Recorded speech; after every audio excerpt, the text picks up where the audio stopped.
Hi everyone, welcome to the Business History channel. I'm Sheetal Gaikwad and the video I'm presenting to you is based on a script written by Aniket Gupta. It is about Kingfisher Airlines, a company that once soared through the skies but eventually crash landed when it started to run out of fuel. I'm sure most of our Indian audience has heard about Kingfisher and its eccentric promoter Vijay Mallya. This video will explore the beginning, rise, and fall of the ambitious airline company created by Mallya with the aim of providing luxury air travel to Indians. But before I start on all that, I have one request. I hope you have seen our earlier videos and liked them. If so, please subscribe to this channel if you have not done so already. Do also click on the like button below and please share this link with your friends. One other thing I would like to mention here, and that is InfoMachine, a business news monitoring system that gets you content from your selection from thousands of business websites we have listed there. Websites on companies, on industries, on technology, on management and marketing, and national and international news in general. It saves you hours of grind and toil because you can ask InfoMachine to bring you exactly what you need and not waste your time with all kinds of clutter and junk as happens when you do web searches. And it's free of cost. The link is given in the description below. Now let's get back to the video. Kingfisher Airlines was conceived by none other than India's prominent liquor tycoon Vijay Mallya, known for his dynamism, commitment to quality, and distinctive, if a bit eccentric and extravagant style. He had inherited a big industrial empire from his father, Vittal Mallya, who had very carefully and systematically added one company after another to his portfolio of assets. Vittal Mallya, being very ambitious, started acquiring shares of United Breweries Limited in 1946-47. He became the company's first Indian director in 1947 and chairman the following year. In 1951, he acquired McDowell and Company Limited. In 1952, he shifted his base to Bangalore and acquired small breweries and distilleries, expanding to Kerala, Andhra Pradesh, Goa, and Bihar. In 1977, he foresaw the impact of an official prohibition drive and acquired more breweries and distilleries. He also set up a new plant in Pondicherry, establishing himself as a leader of India's beer and liquor industry. By 1981, Vittal Mallya's empire included 10 breweries, 14 distilleries, 7 food companies, 6 investment firms, 2 packaging units, 3 drug companies, soft drink bottling plants, a battery unit, and 1 styrene company.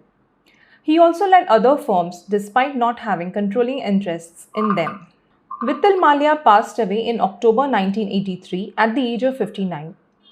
That left his son Vijay, then just 28, to take over the reins of the family's business. Vijay Mallya had been parachuted into the role of chairman of the UB Group after his publicity-shy father, Vittal Mallya, passed away. Under the sun, the group suddenly became very high profile. Vijay Mallya, and after this when I say Mallya, I will mean Vijay Mallya, started to expand the company into many diverse business areas. He acquired 2 companies, Berger Paints and Best and Crompton in 1988 and Mangalore Chemicals and Fertilizers in 1990.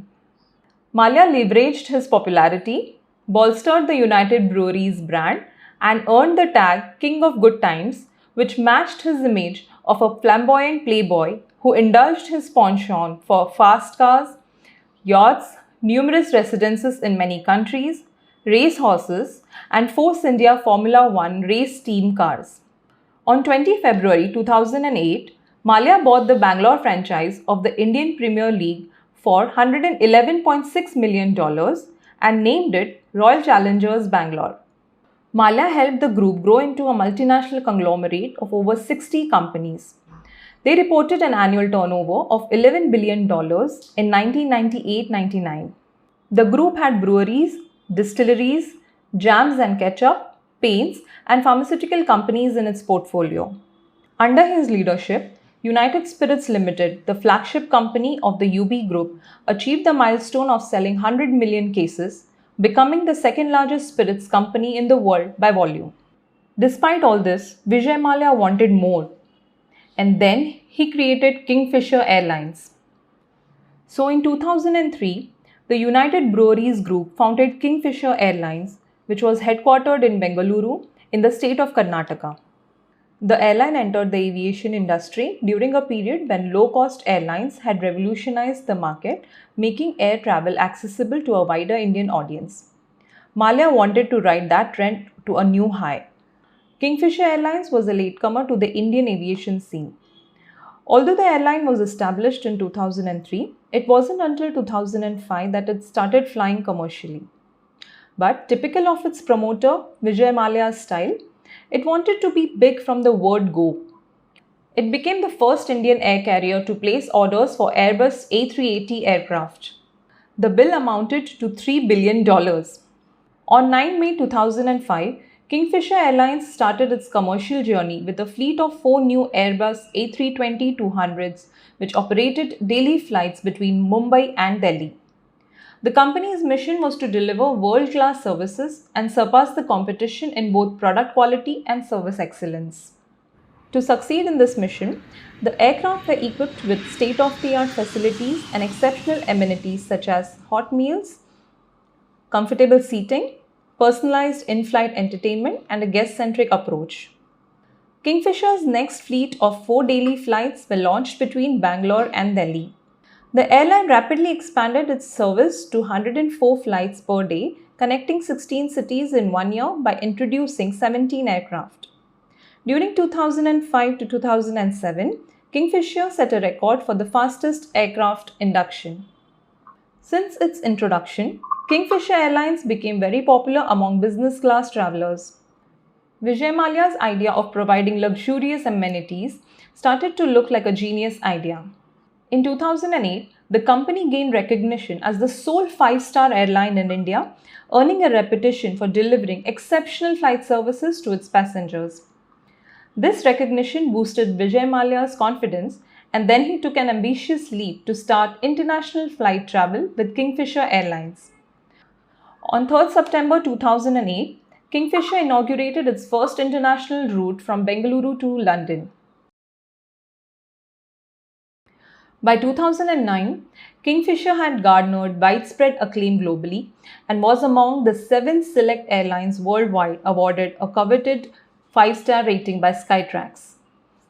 Gradually, it emerged as the largest airline in India, commanding a 26.7% share of the aviation market and operating approximately 250 daily flights. In May 2009, Kingfisher Airlines achieved the highest market share among all airlines in India by carrying over 1 million passengers. Then, Kingfisher decided to cater to a diverse range of passengers and hence decided to create 3 different classes in their airline. This transition took place in 2009. Kingfisher started different classes of airlines that catered to a diverse range of travelers, including businessmen, common middle-class people, etc.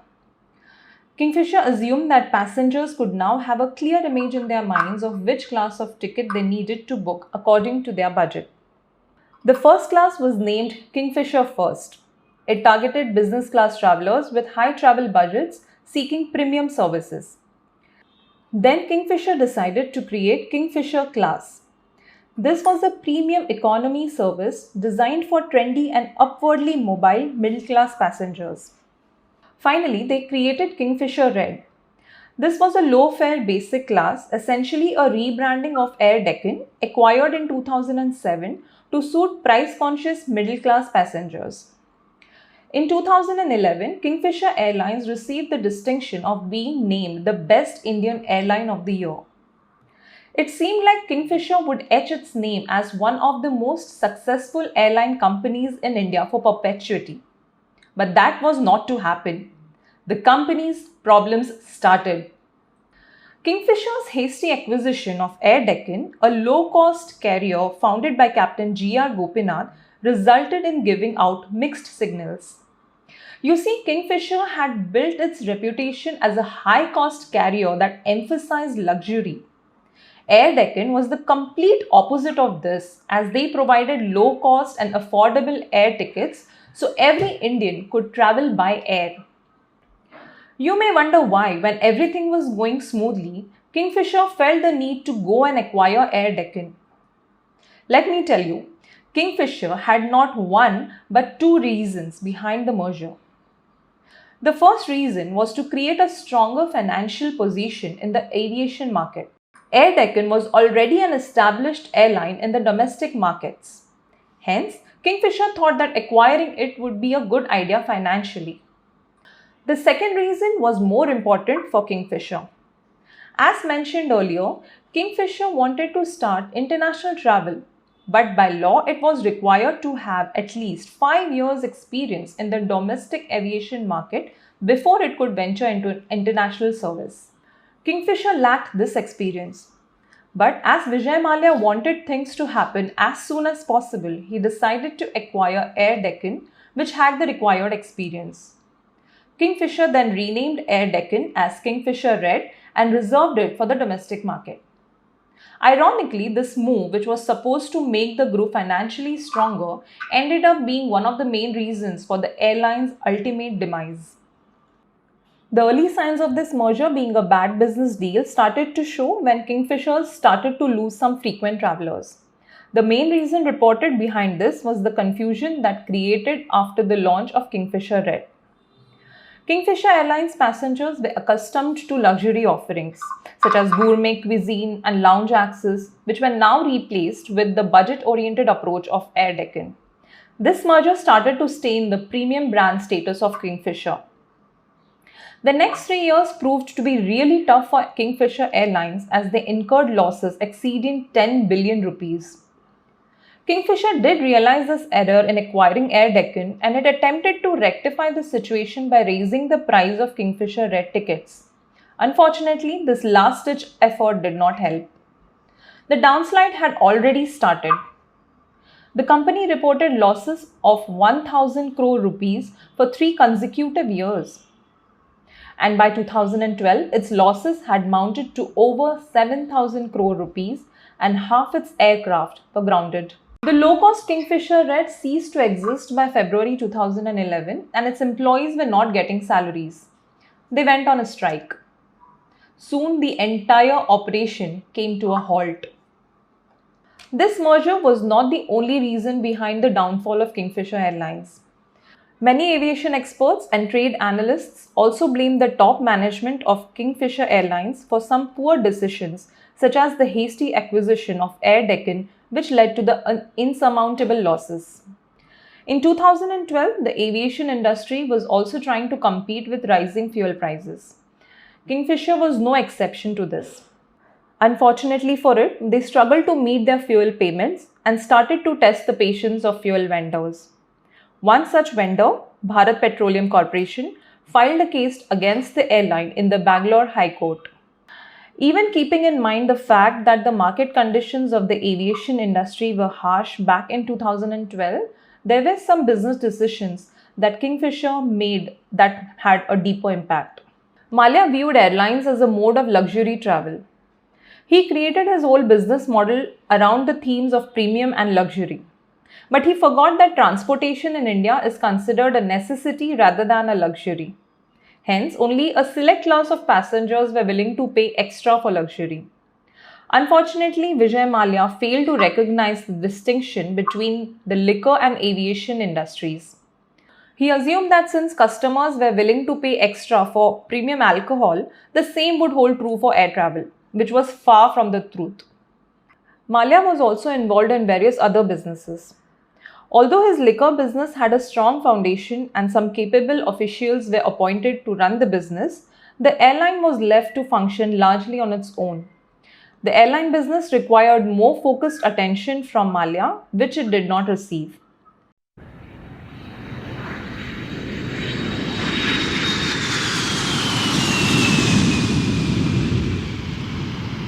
Kingfisher Airlines operated a total of 366 domestic flights and 20 international flights, and the airline possessed a fleet of 67 aircraft. This extensive aircraft ownership resulted in substantial aircraft lease rental costs. In 2011, these lease rental expenses reached a staggering 984 crore rupees, causing 66 of the aircraft to be grounded. Kingfisher Airlines also faced problems paying employees' salaries in 2011. It was reported that employees had not received 4 to 5 months of salary. In response, Kingfisher employees refused to sign tech logs, documents certifying the aircraft's fitness and readiness for flight. This turned out to be disastrous for Kingfisher, as this action was noticed by the Directorate General of Civil Aviation, and on 20 December 2012, the Directorate revoked Kingfisher Airlines' operating license. Kingfisher Airlines had to halt all operations. In December 2011, the Income Tax Department froze Kingfisher Airlines' bank accounts because of outstanding arrears of 70 crore rupees. With the debts mounting and operational services being suspended, Kingfisher Airlines now stood on the brink of extinction. Vijay Mallya had looked for help in other places. He approached several banks for loans. The Indian Express published a report in November 2015 which stated that Mallya incurred a total loss of 9,091.40 crore rupees and had taken loans from 17 banks. His most substantial debt, amounting to 1,600 crore rupees, was owed to the State Bank of India. The airline also had outstanding debts of 800 crore rupees each to Punjab National Bank and IDBI Bank, 650 crore rupees to Bank of India, 550 crore rupees to Bank of Baroda, 410 crore rupees to Central Bank, 320 crore rupees to UCO Bank, 310 crore rupees to Corporation Bank, and 430 crore rupees to United Bank of India, among others. Today, Vijay Mallya still owes large debts to the majority of these banks. And he has a lot of cases pending in different courts both in India and the UK. He resides in the UK out of reach of Indian officials and of any court of law that could have indicted him. Kingfisher Airlines, which has now gone out of business, finds itself burdened with a total debt of 7,057.08 crore rupees, that is $1.414 billion, and total losses amounting to 6,000 crore rupees, that is $1.2 billion. The Indian airline scene has been going through some serious changes and it's not slowing down anytime soon. Some airlines have thrived while others have bit the dust in this cutthroat industry. Kingfisher Airlines, Vijay Mallya's big dream that started strong, turned into a colossal mess.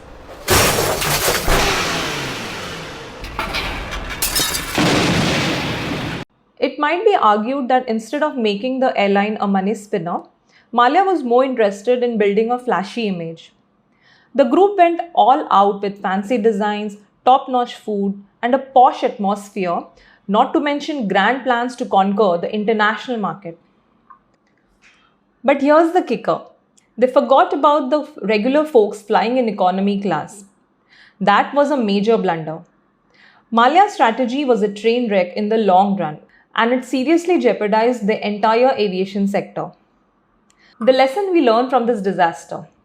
If you want to make it big in business, you have got to focus on running things efficiently, making smart decisions, improving service quality, and dealing with problems expeditiously.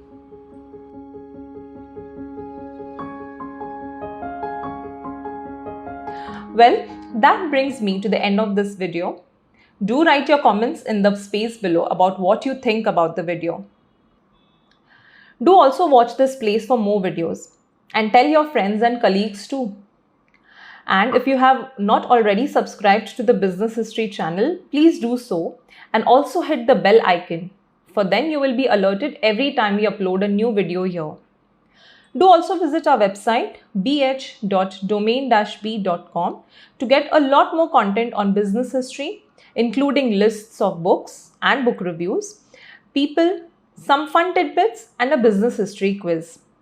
From there, you'll also get access to a wide range of business news and other content on InfoMachine, the web-based business intelligence and knowledge management system that finds, tracks, and downloads relevant news from your selected sources, saving you hours of grind and toil. It's free of cost.